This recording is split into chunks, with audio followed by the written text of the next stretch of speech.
Alright, so here we were at part 3, sculpting. This is where things get interesting. For this step, you guys will obviously need clay. Now there's different types of clay that can be used for certain things. Certain types have advantages and disadvantages than others. I'll show you guys the different types of clay that you guys will encounter when sculpting a mass. Now keep in mind there are links in the description below for sites in which you can buy clay. So the first clay I'm going to show you is the water-based clay. This clay is mainly used for making the dividing and containing walls for the mold of the sculpture. This clay is very squishy, it air dries, and not to mention it's very moist.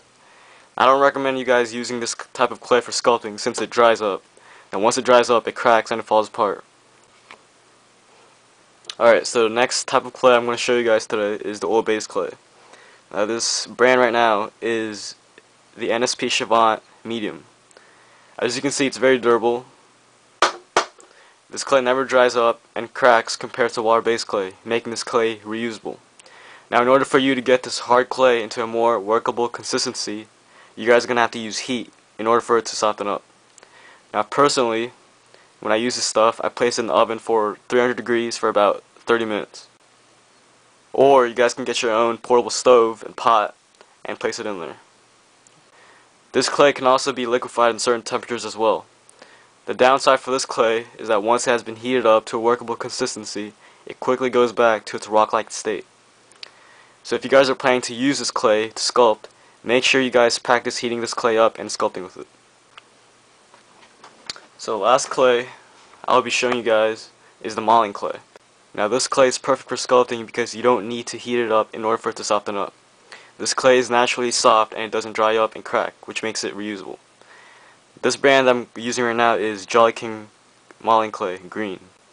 Now, if you guys are looking for an in-depth video on why modeling clay and oil-based clay are perfect for sculpting rather than sculpting with water-based clay, you guys should check out Shadow Maker of Masks water clay versus oil-based clay video. And it should be right here. So you guys should just click on that right now. And also subscribe to him because this guy is pretty badass. Alright, so let's get started now. If you guys drew a sketch of your design, now is the time to use it as a guideline for sculpting. When you first start out with sculpting, you will need to sculpt the basic structure of the design first, and then the details last. So here are some examples of past sculptures that only had the basic structures and not the details.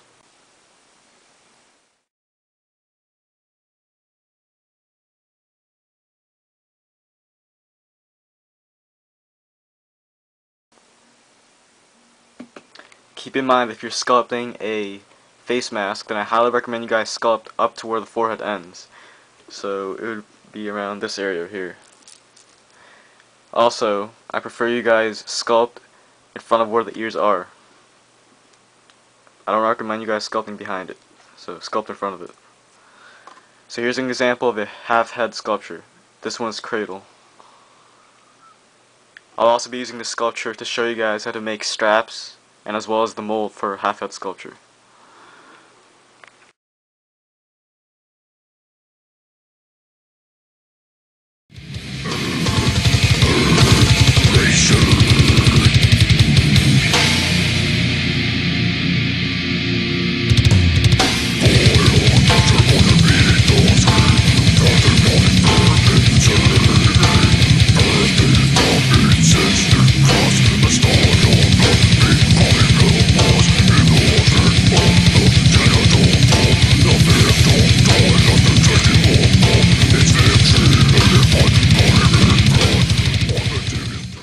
Alright, so here we now have the basic structure of the design. So this doesn't have the details at the moment, it's just the basic structure as you can see. So now we can start sculpting the details now. So when doing this, you're basically manipulating the clay by adding more clay or subtracting clay. So you guys are going to have to balance both methods to get the desired effect of the detail. Now when doing this, make sure you guys use a variety of sculpting tools, as you will need them at this point.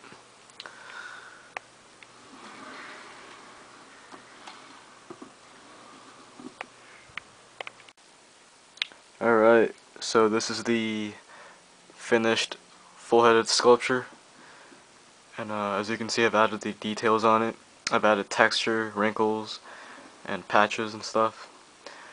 So what you're basically doing when sculpting the details is, like I said, you're either carving out clay or adding clay in certain areas to give it that look, you know.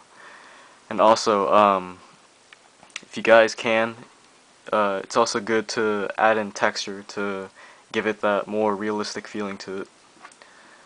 So here's the finished sculpture. Once you guys have completed your sculpture, you're now ready to make the plaster mold. So before I go, here are some tips on sculpting that I would love to share to you guys. Tip number 1. If you're having trouble sculpting something, it's always a smart move to study the structure and details of a picture from Google that relates to your design. Now when I mean study, I mean analyzing the artwork in the picture in its entirety, not copying. There's a difference between the two. Tip 2. Take advantage of your tools. These are your best friends in sculpting as they will help you sculpt your design. The functions and when to use these tools are just one of those things that you guys will have to figure out and explore on your own. Tip 3. Get in the habit of smoothing your clay sculptures using a type of solvent. A sculpture with fingerprints as well as jagged edges will not look good in the end. So tip 4. It's always good to get lost into your own sculpture. Now what I mean by this is that you guys shouldn't always rely on your sketch to sculpt your mask. The beauty about sculpting is that while you're working, your mind will begin to wander off and form new ideas for your design that's not related to the original sketch of the mask. Try to experiment with new ideas while sculpting, as it will give you a new direction to the design itself. So last tip, tip number 5. Sculpting is something you guys will not get in an instant. It will take you guys a lot of time and practice in order to master and get the hang of this skill. So take the time to know your mistakes and to know how to fix them in the future. If you guys repeatedly do this, you will definitely evolve faster than you can think. So remember, practice. So that's pretty much it for the sculpting step.